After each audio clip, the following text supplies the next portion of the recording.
शांति भाई, भंवर भाई, चंदू जी और कई सारे बड़े बड़े कार्यकर्ताओं के साथ में मुझे 2013 से काम करने का मौका मिला है। मैं अभी गिरवा में भी था। अब बातें तो बहुत सारी लंबी चौड़ी हैं। मैं 8वीं पास हूँ 1972 में, मेरी 66 साल की उम्र है। मैं 2004 में राष्ट्रीय लेखाकार में और राष्ट्रपति भवन में एविडेंस निकाल के लाया हूँ।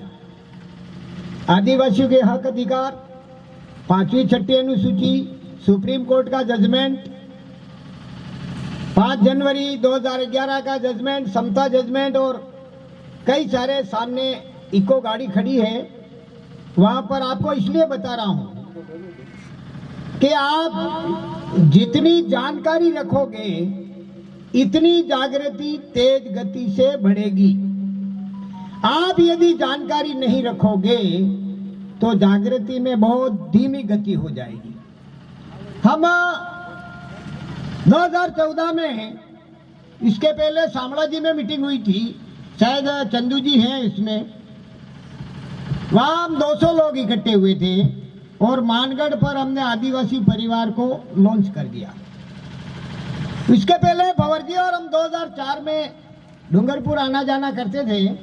मेरे विचार और इनके विचार मिलते थे, पर मैं ये कहता था कि ये राजनीतिक लोग हमारे पे इतना हावी है, हमको ये काम नहीं करने देंगे। तो भंवर जी कहते थे हिम्मत हारने की जरूरत नहीं है, समय बड़ा बलवान है और जागृति इतनी तेज गति से हो गई। वो तो खुदा न खास्ता बीच में यदि कोरोना नहीं आया होता तो शायद, अब मुझे नहीं कहना चाहिए पाबंद है, लेकिन कमल कांग्रेस को उखाड़ के फेंक दिया होता। लेकिन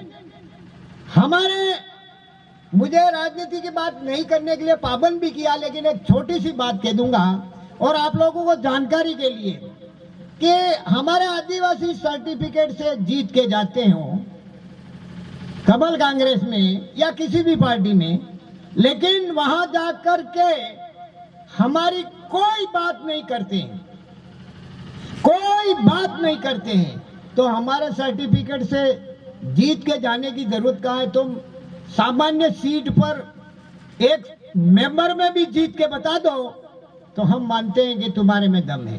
वो औरों की गुलामी करते हैं, चाहे वो कोई भी हो, कोई भी पार्टी हो।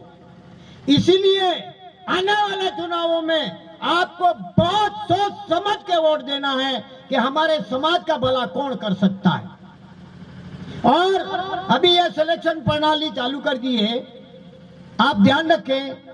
दूसरी बात शिक्षा की।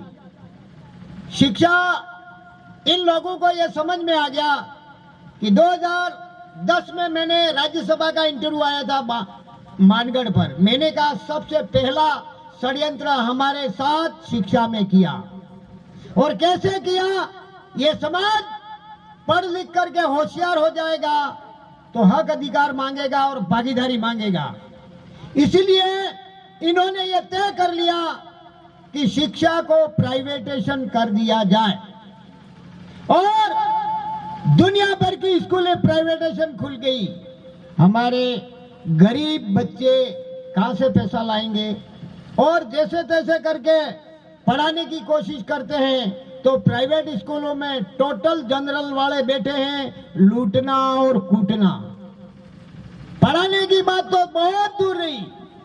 अभी मेरा एक बच्चा था, वो मैंने कहा कि पढ़ाई तो गुरुजी कोई जानता ही नहीं है प्राइवेट स्कूल में। तो उन्होंने कहा यार पारगी जी हम सेटिंग कर देंगे। अरे सेटिंग कर दोगे, लेकिन कंपटीशन में क्या होगा उसका?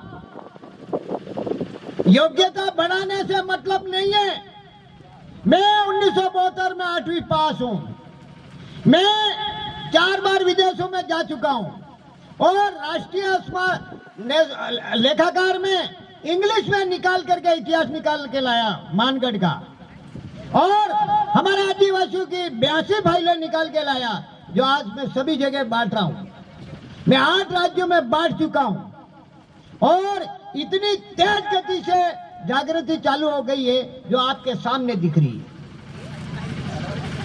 यदि कोरोना नहीं होता आया होता ना तो अब तक तो हमारा समाज मंजिल के ऊपर चढ़ गया होता। साथियों, मुझे कहने के लिए बहुत कुछ है लेकिन समय में बांध दिया गया है। फिर भी दूसरी बात मैं ये कह रहा हूं, संस्कृति। संस्कृति में क्या है? अरे आना सोरा ने पूछो नाना ने कुरी ने कुदरो जानो, कुरी कुदरा बट्टी इनको पूछो। ये गोविंद गुरु की किताब में लिखा हुआ है कि वो दान कार्य हड़े ने खराब नहीं था ने बरसों तक रहता है। ध्यान रखने की बात है, ये अभी समय है। और कोई भी गवर्नमेंट रही हो लेकिन गवर्नमेंट ने सिर्फ हमको उपेक्षित रखा। पहले खाद फ्री में बांटा, हमारे खेत खराब कर दिया। अब खाद डालोगे तो ही अनाज पकेगा। अब फ्री में देने का काम क्यों चालू किया है? हमारे लोगों को गुलाम बनाना है और सबसे इनकी निगाहें हमारी जमीन पर है और जमीन को लूटना है और हमारे लोगों को गुलाम बनाना है। अरे हमारे बड़े बड़े लोग, मैं आपको एक उदाहरण बताता हूं। मैं सवाई माधोपुर में हरिराम मीणा के गांव में गया था। वहां पर 500 मकान है जिसमें 300 कलेक्टर है। शाम को 300 गाड़ियां लाल बत्ती की जाती है। हरिराम जी ने कहा देख पार की ये कंडीशन है। आपके वहां लोग पढ़े लिखे हैं लेकिन वो स्वार्थी है। हमारे वहां सालाना 5 करोड़ रुपए इकट्ठे होते हैं गरीब आदिवासी को पढ़ाने के लिए और 4-4 भवन बनाए और अलग अलग कोचिंग देने के लिए जाते हैं। वो निःशुल्क देते हैं। वो सरकारी ड्यूटी को CLPL ले लेते हैं लेकिन कोचिंग में कभी एब्सेंट नहीं करते।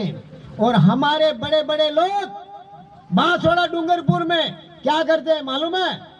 1.5 लाख की फैशन प्रो बच्चे को ले देते हैं। किसी बच्ची को बिठा करके कहीं जा रहा है, कहीं कूट रहा है, कहीं दारू पी रहा है। मानगढ़ पर 80 बच्चे एक्सीडेंट में मरे।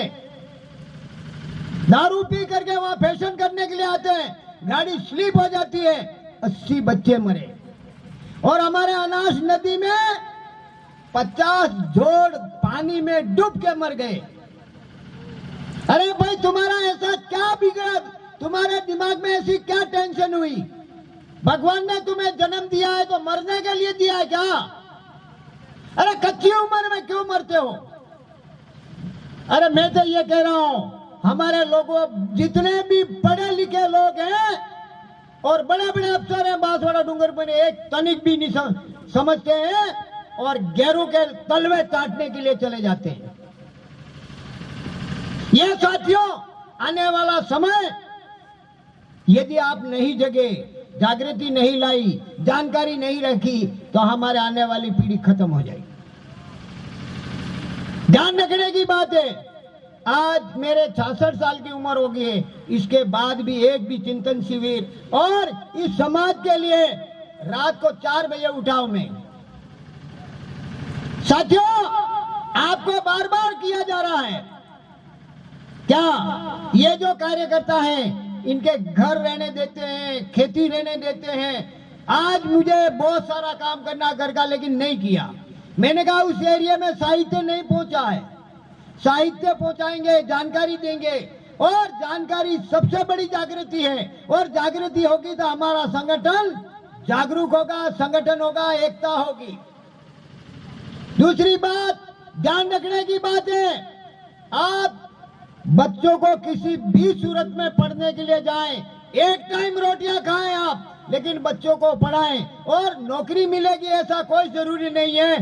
टेक्नोलॉजी और जानकारी और टेक्नोलॉजी सीख जाएंगे, अपने आप कमा खाएंगे। मैं वैसे डूंगरपुर का जमाई हूं और चिकली के पास धनगांव में शादी की है और मेरी बच्ची भी बेड़सा में शादी कराई है। जीवराज जी के वहां भंवर जी के बड़े भाई हैं। साथियों, मुझे बीच बीच में मेरी भी बात करता रहता हूं और जानकारी भी। अब संस्कृति, आप संस्कृति भूल जाओगे तो आदिवासी से हट जाओगे और हिंदू बन जाओगे तो आदिवासी से हट जाओगे। कैसे हटोगे? हिंदू संस्कृति आपने अपना ली तो जमीन तो आदिवासी के पास है, हिंदू के पास तो है ही नहीं, तो आप जमीन से वंचित रह जाओगे, आपको हटा दिया जाएगा। लोकूर कमेटी आपने देखी होगी, लोकूर कमेटी का आपने नियम देखा होगा, नहीं तो आपको बताएंगे लोकूर कमेटी के बारे में। अब ये बहुत ध्यान रखने की बात है। लास्ट में मैं एक भजन करके मैं अपनी वाणी को विराम दे दूंगा, क्योंकि संचालक महोदय मेरे को बार बार देख रहे हैं जैसे कोई शेर देख रहा हो, लेकिन शेर के सामने मैं शियारी हूं।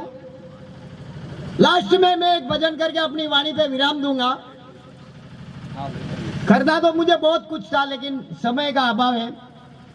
मानगढ़ पर जब अंग्रेजों और रियासतों के खिलाफ में गोविंद गुरु ने भजन गाया था, उस भजन को गा करके मैं अपनी वाणी को विराम दूंगा। और आप उस बात को समझना, पढ़े लिखे समझ ही जाएंगे। जालद मारी कुंडी है, देवद मारी थाली है, भूरे दिया नहीं मानो रे नहीं मानो। देवद मारी कुंडी है, गोदरा मारो दीवो है, भूरे दिया नहीं मानो रे नहीं मानो। गोदरा मारो दीवो है, अहमदाबाद मारी जाजम है, रेडिया नहीं मानो रे नहीं मानो। अहमदाबाद मारी जाजम है, ने दिल्ली मारी कलम है, रेडिया नहीं मानो रे नहीं मानो। दिल्ली मारी कलम है, ने बिणी सर मारो सोपड़ो है, भूरे दिया नहीं मानो रे नहीं मानो। बिणी सर मारो सोपड़ो है, ने मन गड़िए मारी धोनी है, भूरे दिया नहीं मानो रे नहीं मानो। मन गड़िए मारी धोनी है, जाम्बू मारी फौजे है, भूरे दिया नहीं मानो रे नहीं मानो। जाम्बू मारी फौजे है, मन गड़िए मारा वेरा है, भूरे दिया नहीं मानो रे नहीं मानो। जाम्बू मारी फौजे है, मन गड़िए मारा वेरा है, भूरे दिया नहीं मानो रे नहीं मानो। वेरा रे वाले ने पंचराज थप्पुए, भूरे दिया नहीं मानो रे नहीं मानो। पंचराजा थप्पू इथे कज्जा गोविंद घरवारे, भूरे दिया नहीं मानो रे